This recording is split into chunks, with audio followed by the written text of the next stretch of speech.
ഇതുപോലത്തെ സ്റ്റാഫ് ഉണ്ടെങ്കിലേ ചാണകം ചപ്പിളിക്കപ്പമാണ് പറഞ്ഞു കൊടുക്കുക. ഇന്നലെ ഞങ്ങൾ മദീന സാഹിബിൽ നിന്ന് വരുന്ന സമയത്ത് ഒരു സ്ഥലത്തു നിന്ന് ഐസ്ക്രീം കഴിക്കാറുണ്ട് നിർത്തി. 5 ആളുണ്ടായിരുന്നു. ഞങ്ങൾ 5 ആൾ ഐസ്ക്രീം വാങ്ങി പുറത്തിറങ്ങി ജസ്റ്റ് ഒന്ന് കഴിച്ചു നോക്കിയപ്പോൾ തന്നെ ഈ തേങ്ങയൊക്കെ നല്ല കേട് വന്നുള്ളൊരു ചുവയല്ലേ, അതുപോലത്തെ ഒരു ചുയ.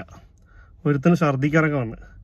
അപ്പോൾ എന്തായാലും അവരുത്ത് പറയാമെന്ന് പറഞ്ഞിട്ട് ഞങ്ങൾ ഐസ്ക്രീം എടുത്തിട്ട് അവരുത്ത് പോയിട്ട് കാര്യം പറഞ്ഞപ്പോൾ അവിടുത്തെ സ്റ്റാഫ് കപ്പിൽ കുറച്ച് ഐസ്ക്രീം എടുത്ത് ഒരു സ്പൂൺ കൊണ്ട് തോണ്ടി അയാൾ കഴിച്ചപ്പോഴുള്ള അയാളുടെ എക്സ്പ്രഷനിൽ തന്നെ ഞങ്ങൾക്ക് മനസ്സിലായി സംഭവം കേട് വന്നിരിക്കുകയാണ്. അയാൾ പെട്ടെന്ന് ഉള്ളിലേക്ക് പോയി, സംഭവം തുപ്പാൻ പോയതാണ് തോന്നുന്നുണ്ട്.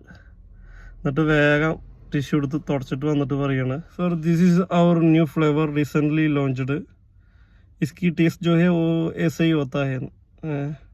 അതായത് ഇത് പുതിയതായിട്ട് ലോഞ്ച് ചെയ്ത ഐസ്ക്രീമാണ്, ഇതിൻ്റെ ടേസ്റ്റ് ഇങ്ങനെ തന്നെയാണെന്ന്. എന്നാലും ഓൻ കേട് വന്നു സമ്മതിക്കണില്ല. പകച്ച് പണ്ടാരം അടങ്ങിപ്പോയി. വല്ലാത്ത ജാതി സ്റ്റാഫ് കിട്ടാ.